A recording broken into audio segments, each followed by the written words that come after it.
Hop, je mets mon petit chronomètre à 0.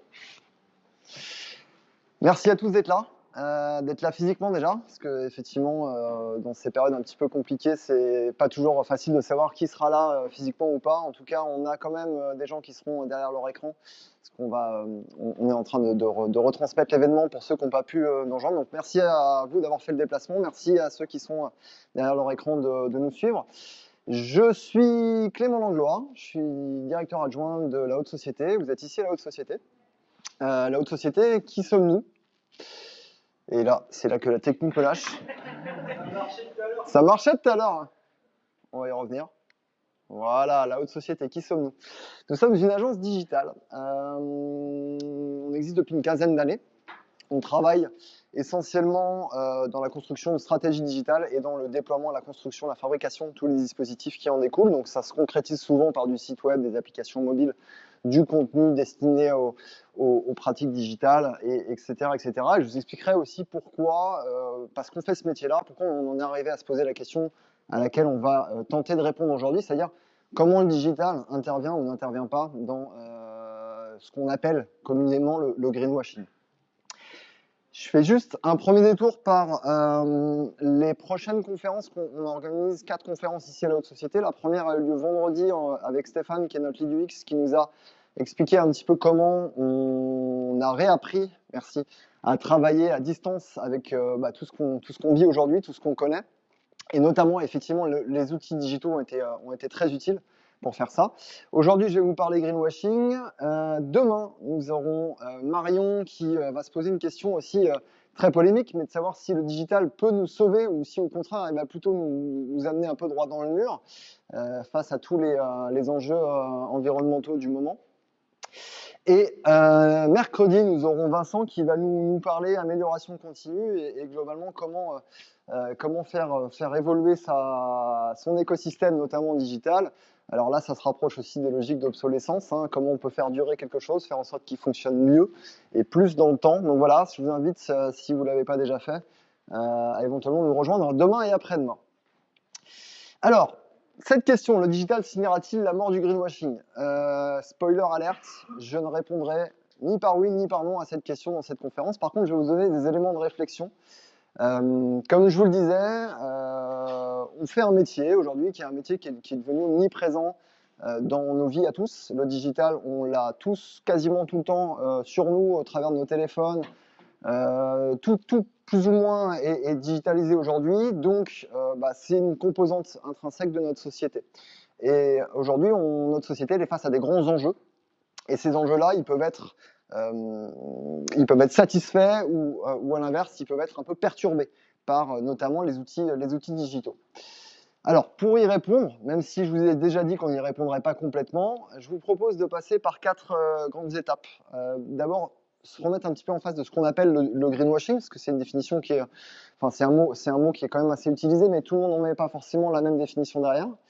On fera un petit cas pratique pour savoir globalement comment on peut faire pour déterminer si on est plutôt en face d'un greenwashing ou pas.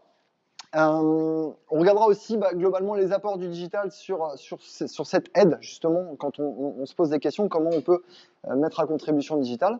Et on terminera en mode perspective ou ouverture pour voir comment, au sein de ses propres organisations, au sein de sa propre entreprise, on peut éventuellement faire le choix de donner une trajectoire un peu plus vertueuse à ce qu'on fait et éventuellement comment on peut faire pour ne pas tomber dans ce travers-là du greenwashing ou d'une communication en tout cas qui soit démesurée par rapport à ce qui se passe vraiment.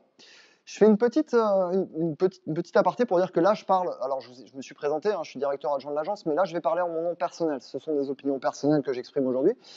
Et en aucun cas, je cherche à faire du prosélytisme. C'est-à-dire que je ne cherche pas à vous convaincre ou à faire du name and shame sur telle ou telle marque qui ne ferait pas forcément bien les choses. On est d'accord? L'idée, c'est de se dire comment on peut se poser les bonnes questions.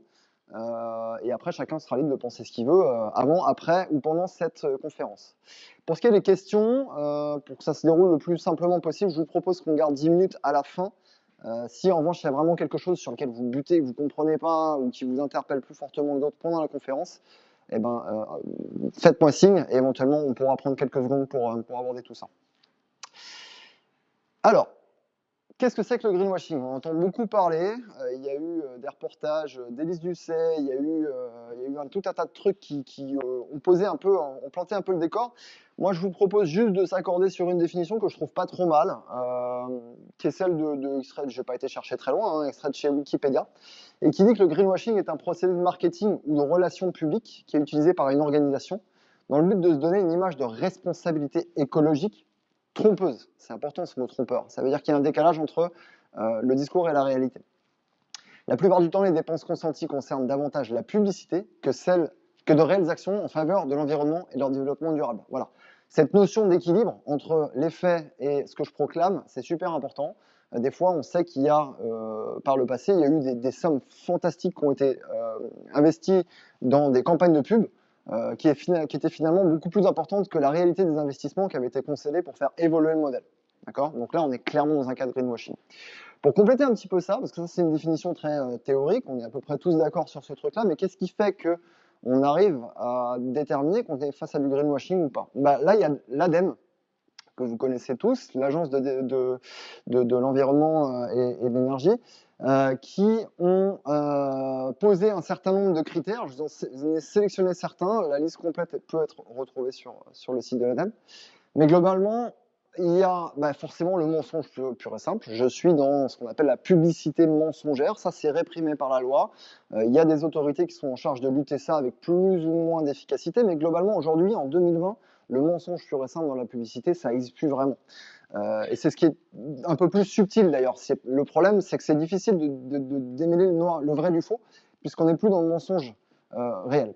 La promesse disproportionnée, on en a parlé, ça c'est clairement, je pense, le plus gros problème de ce qu'on peut constater. Et l'usage de termes qui peuvent être vagues, c'est entretenir un flou artistique qui fait qu'on ne sait pas vraiment si c'est une réalité ou si c'est quelque chose qui est un petit peu trop disproportionné. La mise en avant de pratiques durables sans rapport avec le produit, je pense que, alors j'ai pas d'exemple à vous citer tout de suite, mais vous en verrez quelques-uns derrière, et les allégations sans preuve, c'est typiquement de clamer quelque chose, mais pas être en capacité, soit de mettre de la donnée chiffrée ou des choses qui permettent de vérifier tout ça. Ok ? Donc ça, c'est les indices, et vous verrez un petit peu dans les quelques exemples que j'ai sélectionnés. Si vous retrouvez, soyez attentifs à tout ça, si vous retrouvez des indices, parce que je vais vous questionner, je vous demanderai un petit peu ce que vous pensez dans cette conf. Alors, un petit exemple facile, celui-là tout le monde le connaît, McDonald's 2009-2010, je choisis de passer du rouge au vert, et voilà ce qui avait été évoqué à l'époque, donc je vous lis la déclaration. Pour lutter contre le réchauffement climatique, l'entreprise s'est équipée de camions moins polluants, utilise de l'électricité d'origine renouvelable, a changé ses packaging pour limiter l'utilisation des énergies fossiles, récupère le pluie, collecte puis traite les huiles de friture, etc., etc. Et ça conclut par ce nouveau logo incarne la position de McDonald's comme une entreprise soucieuse de son environnement. Ok, bon. Une fois de plus, j'exprime un avis personnel. Moi, je ne considère pas que McDonald's soit les plus légitimes pour se revendiquer d'une bannière verte comme ils l'ont fait en 2010. Néanmoins, ils ont assumé ça. Le marché français était un des premiers marchés sur lesquels ils l'ont fait. Aujourd'hui, 10 ans plus tard, ça fait partie un petit peu de la com de McDo au global. Ils sont très attaqués de façon assez juste, mais ils ont assumé ça assez tôt, plutôt que les autres. Aujourd'hui, faire ça en 2020, je pense que ce serait un peu compliqué, en vrai. Dieu merci, les mentalités ont un petit peu évolué, et on se ferait vraiment bâcher très très fort si on faisait la même chose. En 2020, justement, c'est un petit peu plus subtil. Alors, je vais vous montrer une petite vidéo. Alors, l'idée, une fois de plus, c'est de pas jeter l'opprobre sur les auteurs de cette vidéo, en l'occurrence une chaîne de grande distribution que vous allez reconnaître, mais c'est plutôt de vous plonger un peu dans le type de discours auquel on est exposé en 2020. Et je vous poserai cette question de savoir si, d'après vous, réfléchissez, est-ce que c'est du greenwashing ou est-ce que c'est plutôt la valorisation légitime et sincère d'une initiative? Parce que c'est des gens qui font des choses quand même, hein, ils l'annoncent à la fin de la vidéo, voilà ce qu'on fait. Mais est-ce que, d'après vous, on est dans quelque chose qui vaut le coup d'être raconté comme c'est raconté, ou est-ce qu'on est dans du greenwashing? Allez, je lance la vidéo, et puis je vous pose la question dans une minute.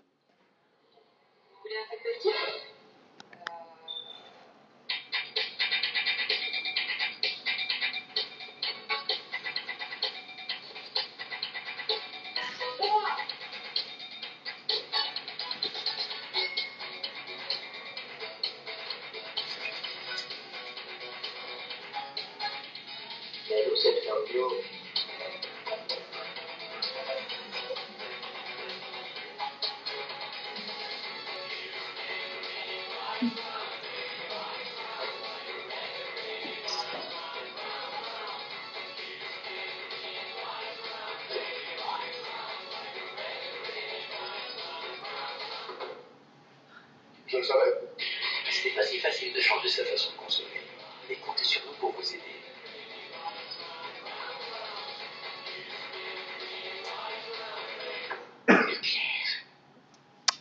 Voilà, donc vous l'aviez peut-être vu déjà à la télé, hein, je vous le remonte parce qu'il y a il y a un peu tout dans ce spot-là. Il y a le zéro déchet, le bio, enfin voilà, il y a le tri. On est sur quand même là, il y a quand même une belle synthèse de tout ça. Alors, levez la main, ceux qui pensent qu'on est sur la valorisation de quelque chose qui évolue. Est-ce qu'il y a des gens, osez le dire, hein, il n'y a pas de problème. On a une main, deux mains, trois mains levées. Donc je pose d'autres questions. Maintenant, qui pense que c'est du greenwashing? 1, 2, 3, 4, 5, 6, 7, 8, 9, 10, 11, 12, 13, 14, 15. Bon. Une fois de plus, ce que je cherche à prouver ici, c'est qu'il peut y avoir des points de vue qui sont différents. Effectivement, Leclerc clame des choses en disant que on a fait évoluer un petit peu la façon dont on emballe nos produits, on travaille plus avec des circuits courts. Donc oui, ça va dans le bon sens. Maintenant, est-ce que ça valait le coup de dépenser beaucoup d'argent dans une campagne publicitaire pour le faire versus l'existant? Je vous les juge. Personnellement, je suis pas client Leclerc. Ça fait longtemps que j'ai pas mis les pieds chez eux. Donc, je peux pas. Voilà. Moi, je pense qu'effectivement, on est dans quelque chose, une fois de plus, mon avis personnel, qui est un petit peu surdimensionné par rapport à la réalité de ce qu'est la grande distribution aujourd'hui. Excusez-moi, mais je veux juste quelque chose, si je peux me permettre. Ouais. Je veux juste quelque chose de supplémentaire. J'appellerais ça la dépossession. J'ai l'impression qu'on voit des personnes qui ne savent pas où trouver la ferme bio. Oui. On voit des personnes qui ne savent pas où jeter leurs déchets. On voit des personnes qui ne savent pas si le produit est bon ou mauvais. Et du coup, en fait, ils sont complètement perdus. Ils ne savent pas vivre. On est d'accord. Alors, effectivement. Et du coup, il y a Leclerc qui vient leur proposer une solution. C'est ça. Pour vous aider. C'est ça. Et finalement, on va travailler à votre place et vous allez être complètement dépossédé de tout le reste. Je vais y venir, mais justement, c'est un des risques effectivement du greenwashing, c'est de dire, en fait, vous prenez pas la tête, on s'en occupe pour vous. D'accord? On s'occupe de régler les problèmes de la société pour vous, donc vous n'avez rien à changer. J'y viens, effectivement. Alors, on l'a vu, greenwashing, pas greenwashing, ça peut être une question de point de vue, c'est une question de point de vue très subjectif. Et en fait, ça dépend un petit peu de où est-ce que vous en êtes, vous, dans votre propre révolution écologique. Est-ce que vous êtes un petit peu le consommateur candide, qui est plutôt ceinture blanche en tri sélectif, qui n'est pas complètement à fond dans toutes ses actions, qui sait que c'est important et qui va plutôt dire ouais, ça va dans le bon sens, je vois une grande entreprise qui évolue, qui fait des efforts, donc à la limite c'est normal qu'ils en parlent. Voilà. Ok, pas de problème. Et de l'autre côté de l'échiquier, vous avez des gens qui vont dire c'est scandaleux, c'est vraiment de la merde. C'est pour la blague, des maxi bobos écolos ultra conscientisés, tendance anarcho-zadiste. Ça, c'est pour vraiment polariser les deux côtés de l'échiquier. Mais globalement, ça va dépendre de comment, moi, aujourd'hui, je consomme, quel est mon système de valeurs et comment je vais percevoir un petit peu tout ça. D'accord ? Maintenant, est-ce que c'est un problème, finalement, de se dire c'est du greenwashing, c'est pas du greenwashing? Parce qu'on pourrait très bien se dire, ok, ça existe, j'ai pas forcément de problème avec ça, je m'en fous, je choisis de pas m'y intéresser. Ça a un impact quand même sur la façon dont les marques se perdent un petit peu dans cet exercice-là. Il y a deux problèmes. Le problème, c'est une perte de confiance. À force de clamer des choses qui sont un peu borderline, au bout d'un moment, je prends mes clients un peu pour des cons et ils finissent par le voir et la perte de conscience, elle est réelle. Deuxième problème, c'est la perte d'aspérité. À force de raconter toujours la même chose, je ne sais pas si vous avez vu le nombre de publicités aujourd'hui qui, globalement après le confinement, se sont mises à parler de responsabilité sociétale, environnementale. Bon, bref, tout le monde clame la même chose aujourd'hui, tout le monde est devenu très vertueux. Et au final, j'arrête de parler de mes produits et de ce pourquoi ils sont bien. Et in fine, je finis par me noyer un peu dans une masse qui fait que ma marque n'apparaît plus. Mais plus grave que ça, le plus dangereux, c'est pourquoi pour la planète, ça a un effet vraiment ultra négatif. Le premier, c'est un effet de saturation. Si ça occupe l'espace médiatique à 100%, globalement, je suis plus réceptif, moi, consommateur lambda, aux questions environnementales. C'est devenu un argument pour me vendre des trucs. Donc globalement, quand on va me parler d'écologie demain, je risque de me dire, il y a un truc qui se cache pour me faire accepter quelque chose. Mais encore plus grave que ça, et c'est ce qu'on disait tout à l'heure, c'est l'endormissement des consciences. Si je vais faire mes courses à droite ou à gauche et qu'on me dit que tout est parfait, il n'y a aucune raison que je me pose moi des questions à l'échelle individuelle et que globalement j'ai envie d'évoluer ou de faire évoluer ma façon d'agir ou ma façon de consommer. Ça, c'est probablement le problème le plus grave aujourd'hui, c'est ok, tout va très bien, Madame la Marquise, regardez, tous les industriels se sont mis au vert, tout va bien. Okay. Qu'est-ce que vous pensez d'un festival qui s'appelle Quel numérique pour la planète? Je pense qu'on est là pour justement aborder et creuser un peu ces questions. Alors, on va prendre un cas pratique. Greenwashing ou pas greenwashing, je vous laisserai juge. J'ai choisi de flouter la marque, flouter les gens, parce que l'objectif, une fois de plus, c'est pas de faire de la délation, c'est plutôt de prendre un cas qui, moi, m'a frappé, et de voir un petit peu comment j'ai fait pour essayer de démêler le vrai du faux dans cette histoire. Alors, je me baladais sur LinkedIn, j'aime bien aller sur LinkedIn de temps en temps, et puis il y a des gens qui s'expriment, qui postent des choses, qui postent des fiertés, qui postent des mantras ultra inspirants, enfin bon bref, il y a un peu de tout sur LinkedIn. Et là, je tombe sur, dans mon feed, donc dans mon feed d'actualité LinkedIn, je ne sais pas bien évidemment son vrai nom, Mireille Dupont, qui est brand manager d'une célèbre marque d'eau minérale que j'appellerais Glouglou, pour le suite de la présentation, juste pour pas effectivement trop, mais vous la reconnaîtrez peut-être, qui a quand même un bouchon rose. Donc ceux qui ont un peu l'œil exercé trouveront de qui on parle. Et cette personne-là, elle était très fière, elle le dit, fière de lancer la première bouteille sans étiquette, 100% matière recyclée et 100% recyclable. Un pas de plus dans l'économie circulaire et dans la réduction de notre empreinte carbone. Ok, bah, ça a l'air pas mal votre truc, c'est vrai que c'est pas con une bouteille sans étiquette, moi j'avais jamais trop vu ça. Pourquoi pas, effectivement. Et donc là, je suis à t égale 0 secondes. Je reçois un message, d'accord? Sauf que, comme je suis pas exactement le lapin de 6 semaines dont on parlait tout à l'heure, au bout de 10 secondes, je me dis, mais attends, il y a des trucs qui me dérangent un peu dans ton message, la cocotte. 100% recyclable, mais c'était pas déjà le cas, en fait. Pour moi, les bouteilles d'eau minérale, elles sont recyclables depuis un petit moment. Économie circulaire avec un emballage jetable, j'ai un petit souci avec ça. Et réduction de notre empreinte carbone, quand on sait que Glouglou, c'est une marque qui vend de l'eau aux 4 coins de la planète, comment ça se peut qu'envoyer de l'eau à l'autre bout du monde, de l'eau, un truc que normalement on trouve à peu près partout sur le monde, comment on réduit l'empreinte carbone avec ça? Bon bref, donc du coup ça avait titillé ma curiosité. Donc derrière, qu'est-ce que j'ai fait? Je suis allé sur un moteur de recherche, dont je vous parlerai tout à l'heure, Ecosia, et j'ai tout simplement tapé Glouglou bouteille sans étiquette. Je cherchais à creuser un petit peu parce que sur le poste de Mireille, il n'y avait pas de lien, il n'y avait pas grand-chose pour aller plus loin. Donc comme je suis un peu bête et méchant, je clique sur le premier résultat, comme tout le monde, comme la plupart des gens, et je vais sur un média qui s'appelle La Réclame. La Réclame, pour ceux qui connaissent, c'est un média un peu spécialisé dans tout ce qui est pub, marketing et un peu tous ces sujets-là. Donc, je clique là-dessus et j'arrive sur cet article qui dit « Glouglou crée une bouteille 100% recyclée, recyclable et sans étiquette ». Et là, je découvre des trucs intéressants. Format 40 centilitres. Je ne sais pas si vous voyez ce que ça fait 40 centilitres, mais c'est un grand verre d'eau. Donc ça veut dire que c'est une bouteille, je bois mon grand verre d'eau et après je me retrouve avec un déchet entre les mains quand même. Soit il n'y a pas l'étiquette, mais c'est quand même livré dans un suremballage. Alors soit c'est un suremballage en carton, ils le disent bien, ils le précisent bien, c'est du carton, c'est surtout pas du plastique. Ça évite les étiquettes plastiques. Parce qu'en fait je ne savais pas, mais normalement il y a une étiquette et cette étiquette elle est en plastique. Elle n'est pas en papier, et elle est en plastique non recyclable, avec des cols qui compliquent le recyclage. Ok, donc je comprends mieux l'histoire de la bouteille 100% recyclable maintenant. Ah mais non en fait, parce que dans une bouteille, il y a le bouchon qui n'est pas recyclable. Ouais, mais vous comprenez, le bouchon, ça ne fait pas partie de la bouteille. Donc on peut quand même dire que la bouteille, elle est 100% recyclable, parce que le bouchon, lui, ça ne fait pas partie de la bouteille. Mais surtout, j'apprends un truc qui est vraiment, pour moi, quelque chose qui m'a un petit peu gêné, c'est que c'est un produit qui sera uniquement distribué dans 2 magasins. Et donc, globalement, c'est quelque chose que je ne trouverai quasiment nulle part, au moins au moment du lancement.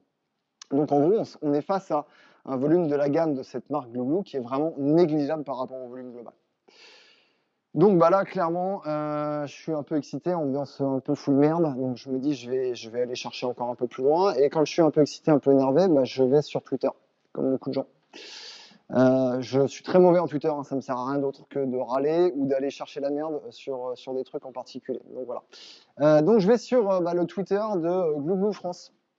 Et Glouglou France, je trouve la vidéo de lancement de cette magnifique petite bouteille où on me raconte à peu près la même chose, mais surtout je tombe sur un élément en particulier qui est certifié neutre en carbone avec un joli petit label ici qu'on voit pas bien, mais auquel on s'intéressera juste après. Et puis je vois qu'ils ont lancé un hashtag Glouglou Label Free. Okay, Glouglou Label Free, qui est censé, vous connaissez l'usage des hashtags, identifier toutes les prises de parole associées à cette communication-là. Donc je commence par là, je commence par les regarder un petit peu.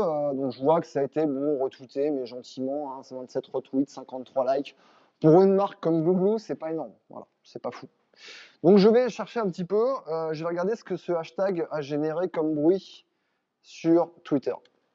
Et donc je trouve pas mal de trucs, et 2 trucs particulièrement intéressants.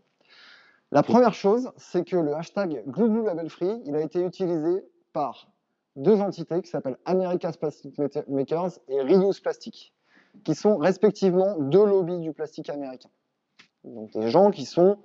alors c'est des gentils lobbies, hein, c'est pas des méchants lobbies, c'est des gentils lobbies qui luttent contre les méchants gens qui jettent leur plastique sur la plage et les méchants gens qui ne transforment pas leur sac plastique en chaise de jardin. D'accord ? Donc globalement, c'est des gens qui cherchent, les lobbies, vous connaissez un peu le principe, à minimiser l'impact du plastique en valorisant le recyclage, en disant que ça se recycle à l'infini le plastique, donc il n'y a pas de problème avec le plastique. Donc déjà, quand on est une marque engagée, qu'on se fait retweeter 2 fois par des lobbies, il y a un petit conflit d'intérêts qui n'est pas génial. Et surtout, derrière, je tombe sur Stanislas Wawrinka, vous connaissez, ça c'est un petit gars sympa, c'est un tennisman, il a une petite audience sur Twitter, 1,7 million d'abonnés sur Twitter. Et il a tellement aimé cette bouteille qui est trop cool qu'il a pris une photo de lui en train de boire. On voit bien, il a bien positionné ses doigts pour qu'on voit bien qu'il n'y ait pas d'étiquette, mais c'est un hasard. Hein. Et il l'a gentiment posté sur son Twitter parce qu'il aime bien Glouglou. Donc là, on peut quand même se dire qu'il y a une logique de. J'ai acheté un influenceur, j'ai dû, à mon avis, faire un gros chèque pour avoir Stanislas Wawrinka. Et je me retrouve avec cette communication qui se propage et des gens qui disent c'est amazing initiative. Okay. Bon, là, on commence à creuser un petit peu dans le dur. Hein. Donc je continue et je reviens sur ce truc-là qui clame la neutralité carbone. Donc là, on est sur le tweet épinglé sur le compte Twitter de Glouglou France. Et donc c'est le tweet qu'on voit en haut de page, hein, qui est tout le temps là. Et globalement, qu'est-ce qu'on nous raconte ici ? On nous raconte quelque chose un mantra assez philosophique. Hein. Le temps présent nous rappelle de façon frappante notre impact sur la nature et la fragilité de notre planète. Et en dessous, on va marquer neutre en carbone forever. Ok, donc en l'espace de 3 secondes, j'ai lu notre impact et j'ai lu neutre. Donc qu'est-ce que dans la tête de beaucoup de gens, je me dis, ok, cette marque-là, elle est plutôt hyper engagée, hyper clean, il n'y a pas vraiment de problème, quoi. L'impact de cette marque-là, il est neutre. De toute façon, c'est de l'eau c'est neutre. Enfin, voilà. Bon, heureusement, tout le monde n'est pas si naïf. Et globalement, moi, j'aimerais bien savoir un peu ce que ça veut dire neutre en carbone, parce que ça me chiffonne un petit peu aussi. Donc, on l'a vu tout à l'heure. D'abord, je suis quand même allé faire un tour sur le site de Glouglou pour voir un peu ce qu'ils racontent, parce qu'a priori, ils ont une grosse section de leur site qui est dédiée à ça. Origine, produit, planète. Planète, c'est un gros sujet, la planète. Donc, qu'est-ce que je lis là-dessus ? Je lis des choses intéressantes. Il y a des choses qui sont vraiment de l'ordre de l'effort qui est consenti par cette marque. Donc, moins 25% d'énergie depuis 2008 sur les sites d'embouteillage. Ils ont mis plus de polyuréthane, polyéthylène, je ne sais jamais, PET, recyclés. Les bouteilles, au lieu de partir en camion polluant, elles partent en train. Alors après, je ne sais pas comment elles font pour aller jusqu'au Japon ou aux États-Unis, mais je ne pense pas qu'elles y aillent en train non plus. 130 millions d'arbres plantés. Ça, c'est quand même gros, quoi. 130 millions d'arbres, je ne me rends pas compte à ce que ça fait comme échelle de forêt, mais ça a l'air gros, quoi. Et tout ça étant certifié par une entité qui s'appelle Carbon Trust. Carbon Trust, je ne connaissais pas. J'en connais d'autres, mais celle-ci, je ne connaissais pas. Donc, j'ai essayé de continuer un petit peu l'enquête, entre guillemets. Vous voyez que j'en suis déjà à 35 minutes. Hein. Ça m'a pris déjà un petit peu de temps pour en arriver là. Mais je ne vais pas m'arrêter en si bon chemin. Alors, je vais quand même aller voir jusqu'à Carbon Trust. Je vais sur le site de Carbon Trust et j'essaie de trouver un peu des informations sur comment ils ont fait, ce qu'ils ont fait pour cette marque. Donc je lis, j'apprends pas grand-chose. En vrai, j'apprends à peu près ce qui était raconté sur le site, donc je me dis c'est plutôt bon signe. On me raconte la même chose que ce que cet organisme indépendant qui s'appelle Carbon Trust, donc a quand même certifié Coca-Cola, Unilever, pas que des gens qui ont super bonne presse, hein, donc voilà, je mets quand même des guillemets sur la fiabilité, mais bon bref, ils sont indépendants. J'apprends juste un truc, mais que je pressentais un peu venir, c'est qu'en fait, la neutralité carbone de Google, c'est pas une vraie neutralité, au sens où je suis ni positif ni négatif. Non, c'est que j'ai compensé mes émissions carbone en achetant des crédits carbone. Voilà. Et bizarrement, c'est pas ce qu'on va me raconter dans la campagne de pub. On va pas me dire Google compense en achetant des crédits carbone. Non, non, on dit Google est neutre en carbone. C'est différent, neutre et compensé. Moi, je trouve que c'est pas la sémantique est importante. Donc bon, en vrai, une fois de plus, c'est mieux que rien. Je veux dire, polluer et compenser, c'est mieux que rien. Ce serait mieux de ne pas polluer du tout. Mais on sait qu'aujourd'hui, les dynamiques industrielles, elles sont aussi confrontées à une réalité. Le problème de cette marque, c'est pas tellement de savoir comment elle peut se racheter une conduite, c'est que son business model même, il est un peu antinomique avec les logiques de développement durable. Je le répète, envoyer de l'eau en bouteille plastique à l'autre bout du monde, c'est leur modèle économique. C'est difficile de faire autrement. Ok, donc si on fait un petit bilan de ces 45 minutes que j'ai passé à fouiller un peu, à faire mon fouille-merde, je ne suis pas journaliste, hein, donc je n'ai pas prétention à dire que c'est exhaustif, que c'est super étayé, mais c'est ce que vous pouvez tous faire demain si vous êtes un petit peu chiffonné par quelque chose et que justement, grâce aux outils digitaux, grâce à la capacité à avoir de l'information à disposition, eh ben, vous pouvez quand même aller gratter un petit peu. Donc moi, j'ai utilisé 6 sources différentes, un moteur de recherche, un média qui n'est pas non plus un média ultra reconnu et d'une fiabilité absolue, 2 réseaux sociaux. En termes de fiabilité, je pense qu'on fait difficilement pire, mais c'est quand même une source d'information.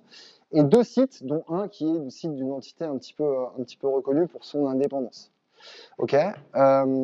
Alors ça, c'est cool, parce que franchement, il y a 15-20 ans, faire ce travail-là, ça ne m'aurait pas pris 45 minutes. Ça m'aurait pris plusieurs jours. Et je ne sais même pas où est-ce que j'aurais été chercher pour le faire. Donc, à minima, là, le digital, il vous offre quelque chose, c'est l'accessibilité à cette information. Aussi peu fiable puisse-t-elle être dans certains cas.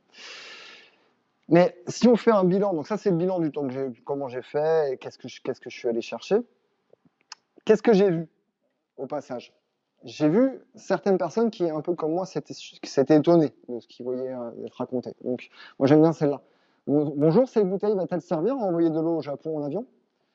Bon, bizarrement, la personne n'avait pas répondu derrière. Hein. Il y a des gens qui disent que l'eau du robinet, c'est 200 fois moins cher, et surtout zéro plastique. Donc voilà.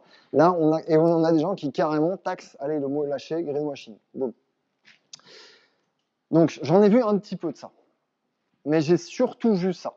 J'ai vu plein de gens hyper enthousiastes. Alors, LinkedIn, c'est un peu le royaume des faux culs. Hein. C'est-à-dire que sur LinkedIn, vous ne pouvez pas dire que vous n'aimez pas. Le mieux que vous puissiez faire, c'est « je suis dubitatif ». Voilà.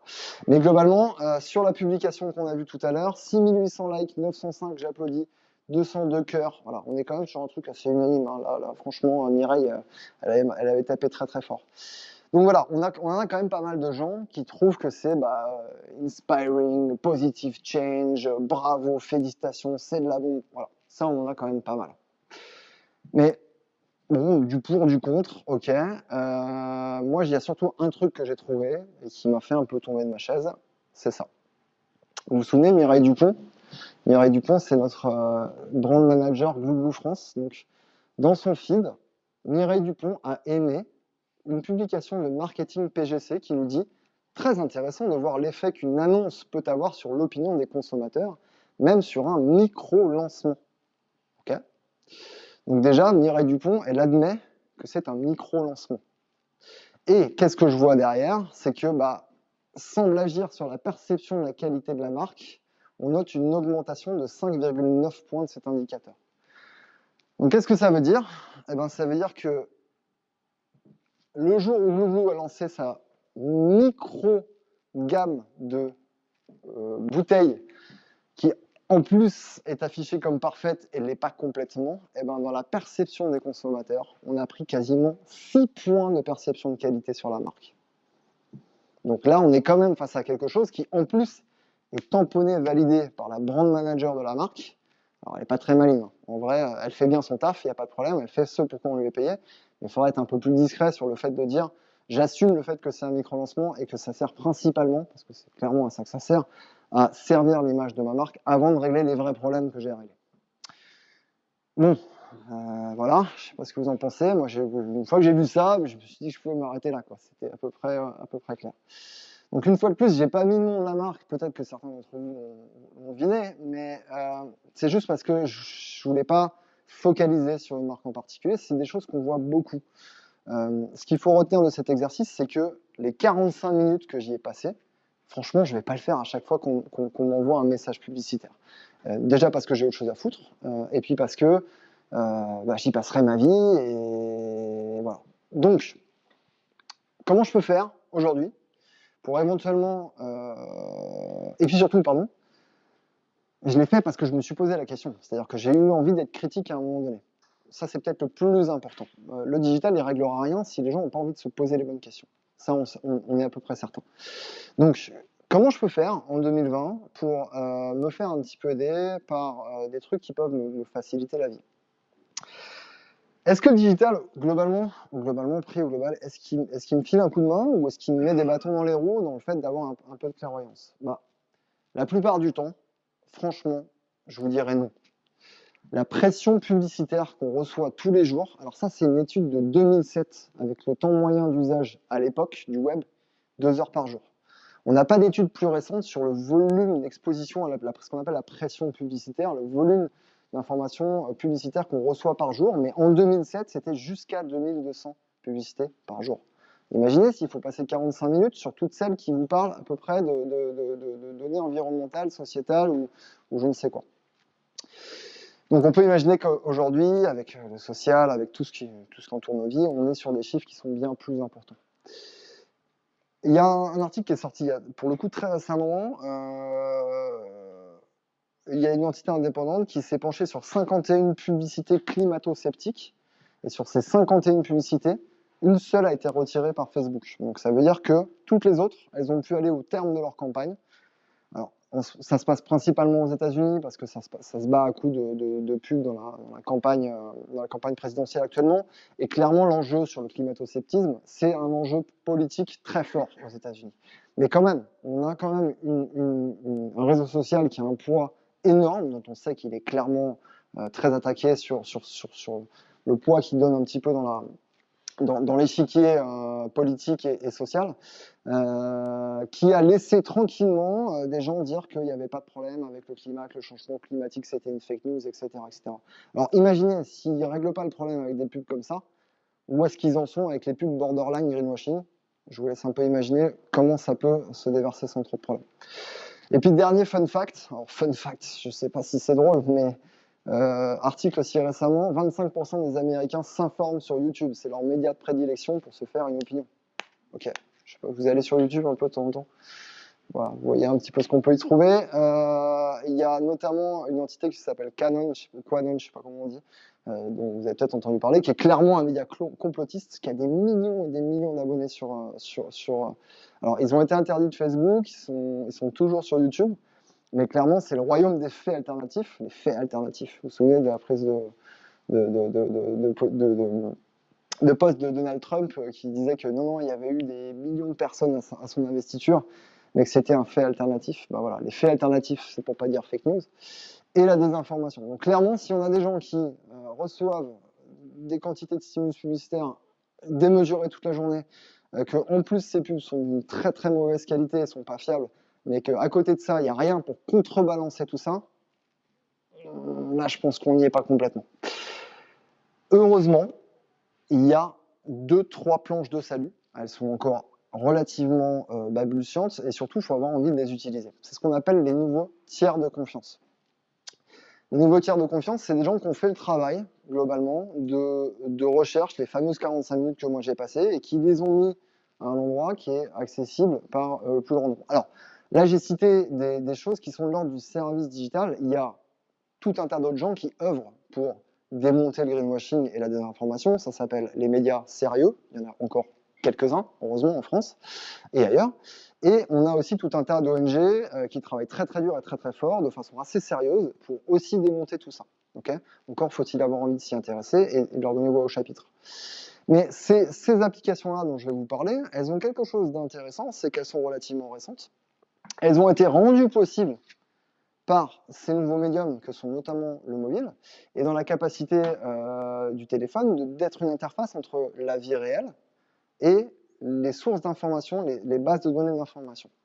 Comment ça marche? Alors, je vous présente plus, je pense que vous connaissez la plus connue d'entre elles, qui s'appelle Yuka. Elle a été hyper décriée. Parce que, bah oui, quand je scannais du sel, bah, ça me disait que c'était trop salé. Bah oui, forcément. Donc il y a eu au départ peut-être 2-3 ratages sur la façon dont ils ont catégorisé les produits. Mais dans les faits, si ça a été beaucoup décrié, c'est aussi surtout parce que ça a rencontré un succès démentiel. 19 millions d'utilisateurs de cette application-là, c'est énorme sur le marché français. 65% d'entre eux, c'est une étude de l'année dernière, déclarent l'utiliser au moins une fois par semaine. 94% d'entre eux ont arrêté purement et simplement d'acheter certains produits parce qu'ils ont découvert des choses qu'ils n'avaient pas envie de manger ou de se mettre sur la peau, parce que c'est aussi pour les cosmétiques. 84% pensent que l'app a plus d'impact que les pouvoirs publics pour faire évoluer les choses. Parce que concrètement, bah là, on est un peu en train de déshabiller au travers d'une lecture de code barre. Vous connaissez le principe, hein, je scanne le code barre d'un produit et j'atterris sur cette information-là. Alors, c'est des gens qui se revendiquent d'une certaine impartialité, je pense qu'ils font leur travail sérieusement, j'ai pas du tout de billes dans l'histoire, je vais pas vous dire utilisez-le. Néanmoins, ce qui est intéressant, c'est qu'il y a un vrai effet social sur la façon dont ces apps-là ont influencé une partie de notre consommation. Et il y a des gens qui ont compris ça. Il y a 2-3 industriels, pas trop cons, qui se sont dit, bah, plutôt que de dire c'est du bullshit, non, le sel c'est pas trop salé, machin, plutôt que d'aller contre, ils se sont dit, il y a peut-être un coup à jouer à s'intéresser à ce qu'on dit de nous sur ce genre d'application pour évoluer et justement au moins amener de la transparence sur ce qui peut nous être reproché, qui est peut-être pas complètement légitime, ou à minima, ou à maxima, carrément faire modifier ma feuille de route pour devenir un peu plus vertueux. Ok. Pour ceux qui ont le temps et qui veulent prolonger, je vous ai mis en source, on vous partagera derrière la presse, il y a le rapport de Yuka et qui justement donne la parole à ces 21 industriels. Et il y en a qui disent des choses assez intelligentes et assez intéressantes, qu'aujourd'hui, payer des études marketing, ça ne servait plus à grand-chose, il suffisait d'écouter un petit peu ce que disaient les gens au travers de ces nouveaux outils-là, parce que c'est probablement beaucoup plus fiable, parce qu'il y a un coup d'avance, entre guillemets, social, c'est-à-dire que les gens qui utilisent ces apps-là et qui sont un petit peu les hardcore users sont probablement le reflet de ce que devrait ou ce sera le marché dans quelques années. Donc il y a une logique d'early adopters qui est intéressante. Après, c'est intéressant parce que du coup, Lucas, c'est une espèce de score nutritionnel, on va dire. Ça fait, je sais pas, une bonne dizaine d'années qu'on entend parler de ce score qui devrait être imposé à l'ensemble de l'industrie et qui n'y arrive pas. Donc le 84%, il est pas mal. Et le deuxième point, c'est que je trouve un peu dur avec les tranches chocolat. Ouais, moi aussi je suis tombé de ma chaise. Bon, bref, c'est tout un pan de ma jeunesse qui s'est écroulé, mais je suis d'accord. Ça a été en fait quelque part le secteur privé qui est venu doubler le public, qui promettait ce Nutri-Score, qui promettait des choses depuis des années. Alors aujourd'hui, c'est un peu plus en place, mais là, on a vu qu'on a réussi quand même à aller beaucoup plus vite que les pouvoirs publics. Et ben, c'est ça, hein, 84%. Comment je règle un problème à la place des gens qui sont censés être payés pour le faire via l'utilisation d'un outil digital. Il y en a une autre qui s'appelle Clear Fashion. Pardon. C'est quoi alors le business model de Yuka là? Alors, sur quoi ça repose? Comment ils gagnent de l'argent? Ils sont financés de façon indépendante. Alors, je suis pas allé creuser sur objectivement. Une fois de plus, je suis pas là pour les défendre, mais ils clament une indépendance.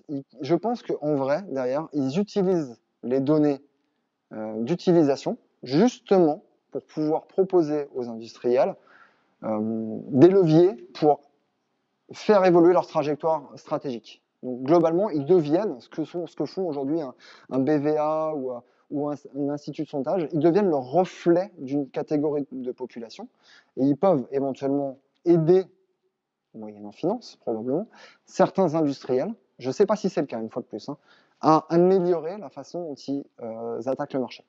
Globalement. Je suppose que c'est ça. Pour Yuka, je ne sais pas. Pour une autre que je vais vous présenter, c'est clairement assumé.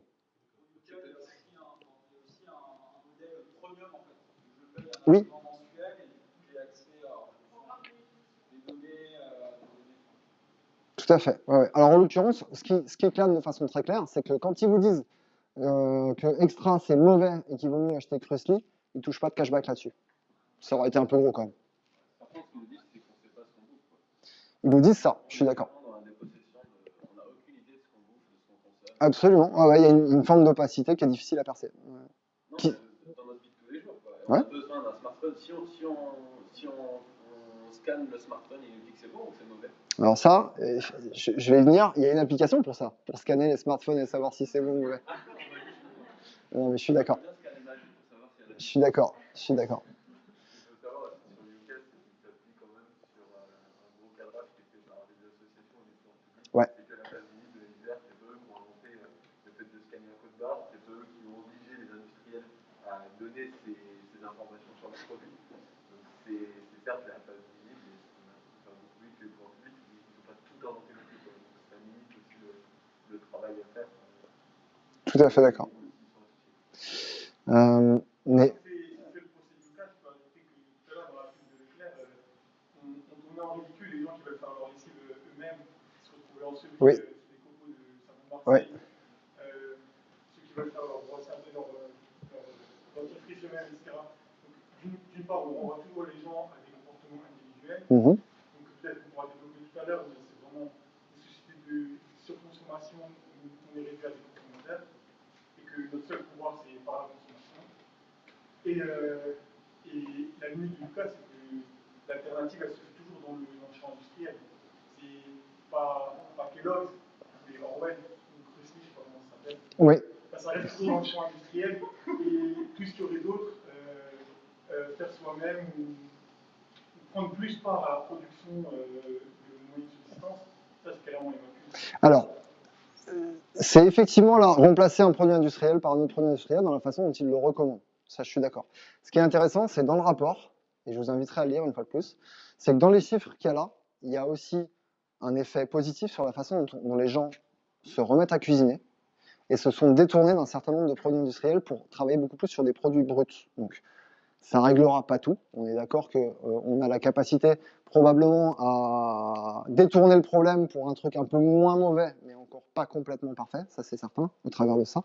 Mais il y a eu quand même des effets positifs de ce qu'on comprend sur le changement d'habitude, le fait de se remettre à faire la bouffée plutôt que d'acheter un plat préparé, etc., etc. Donc, une fois de plus, c'est un outil. On choisit de s'en servir ou de radicalement se détourner d'une proposition de valeur industrielle. Ça, c'est au libre arbitre de chacun de pouvoir l'assumer.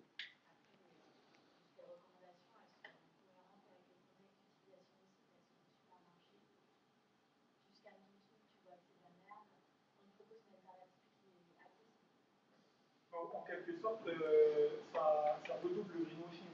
Ouais. Parce qu'un produit qui a été bien greenwashé ou qui est en apparence, en plus ça, on s'inquiète peut-être même pas des conditions de fabrication, mais seulement. Alors, je vais y venir, juste pour avancer, et on pourra débattre, on se gardera 10 minutes pour échanger à la fin. Mais il y a d'autres choses que Yuka, et c'est aussi des choses qui nous ont été reprochées. Hein. C'est uniquement se dire, voilà, est-ce qu'il y a des intrants néfastes, est-ce que c'est... Voilà.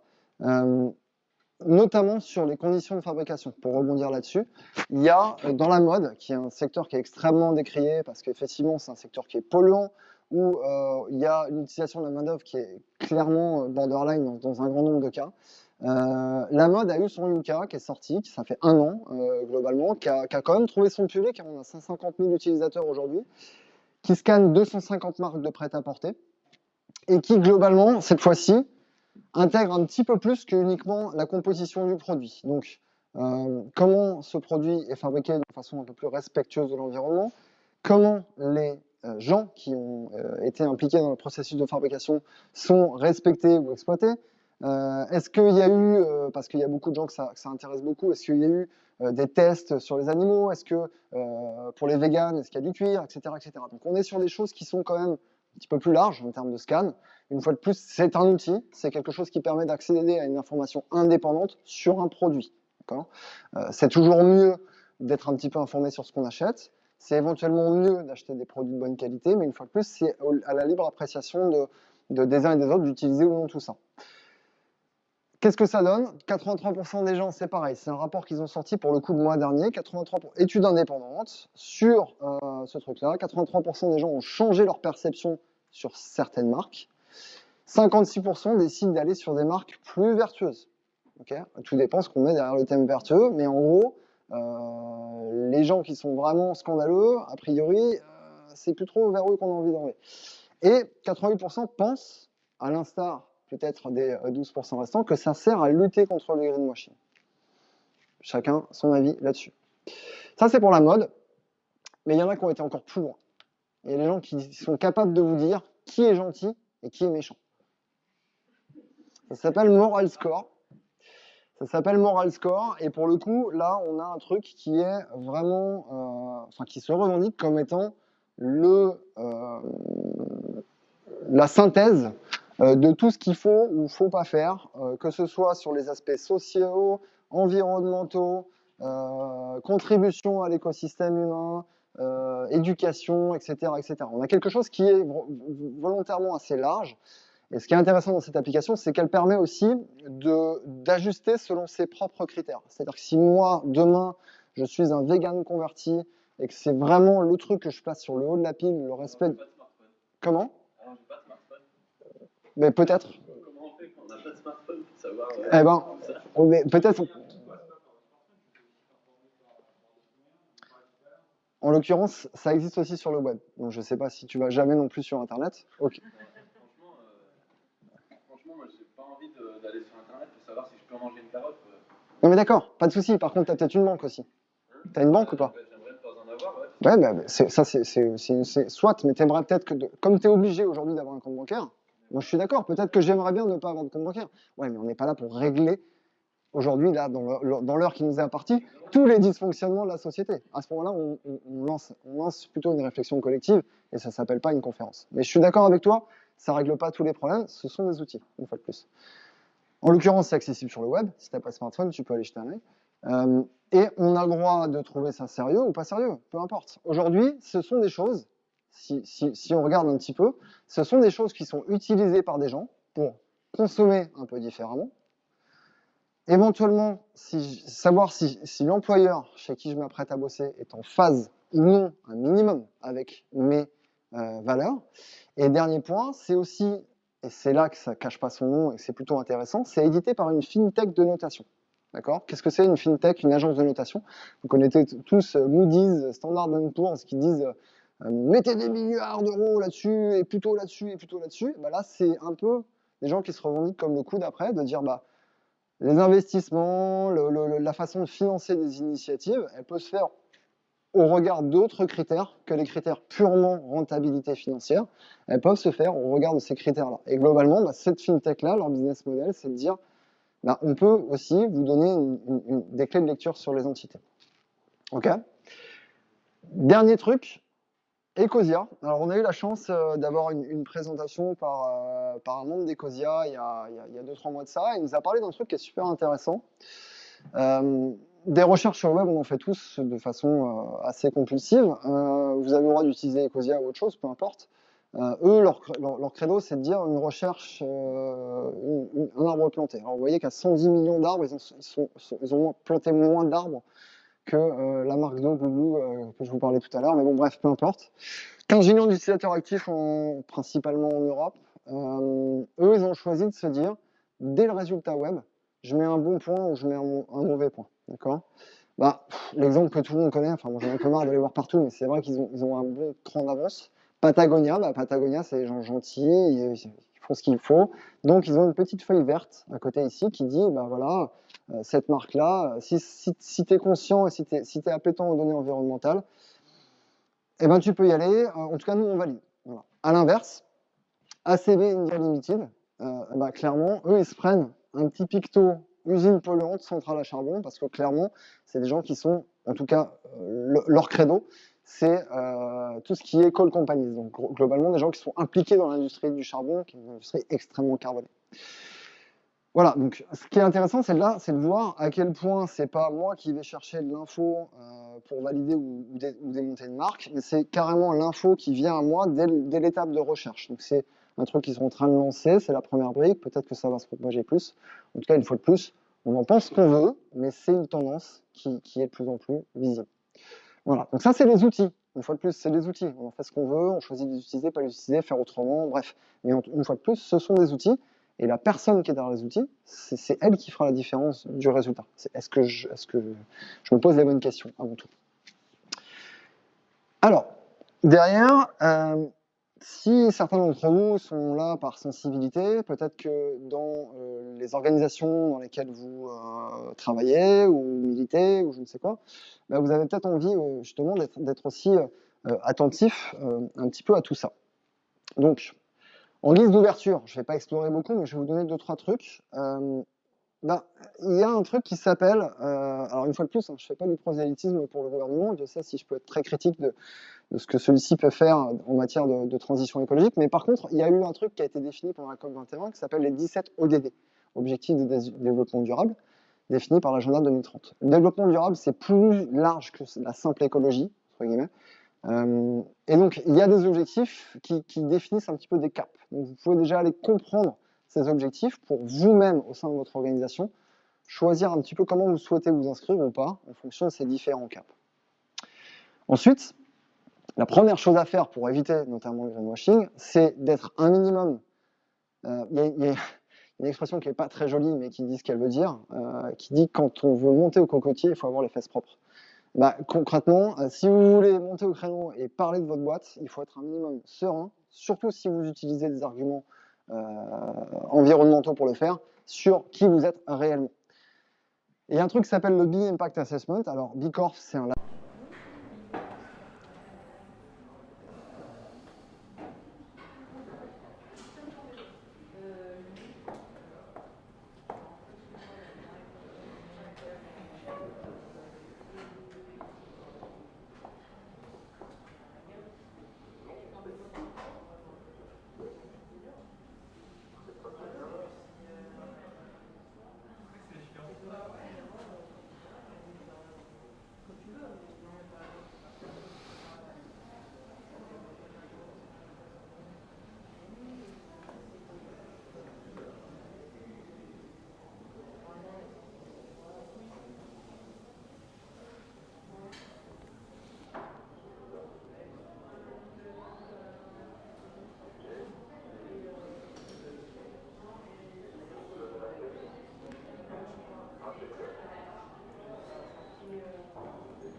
du village, de dire qu'est-ce que vous avez le droit de faire, qu'est-ce que vous avez le droit de pas faire.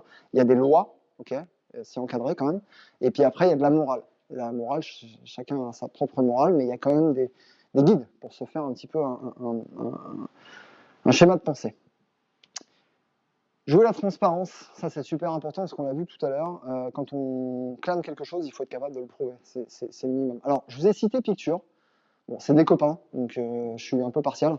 Mais eux, c'est des gens qui, dès le début, ils ont mis dans leur raison d'être, leur fameuse raison d'être, des logiques de combattre les énergies fossiles. Alors, c'est une marque de fringues, donc ils vendent des produits, évidemment, mais ils argumentent beaucoup, ils montrent beaucoup les coulisses, ils étayent des promesses, ils sont toujours dans le questionnement du coup d'après, et surtout, ils confessent leurs lacunes. Concrètement, ils émettent tous les ans un rapport qui dit, bah voilà, on s'est amélioré en ça et ça. Par contre, on est toujours très mauvais là-dessus. Donc, quand on achète des vêtements Picture et qu'on s'intéresse un peu à ce qu'ils font, eh ben, on comprend globalement ce qu'on achète, ce qui est pas mal. Et là, pour le coup, ça permet, je pense, de déminer un grand nombre des attaques dont ils pourraient faire les frais, parce que ils coupent l'herbe sous le pied des gens qui disent vous clamez des trucs, vous dites n'importe quoi. Voilà. Là, je coupe l'herbe sous le pied, on joue la transparence. S'il y a un truc à retenir, et c'est peut-être la conclusion de cette prise de parole du jour, c'est juste rester critique. Posez-vous les questions. Interrogez-vous quand quelque chose a l'air trop beau, c'est qu'il y a un loup.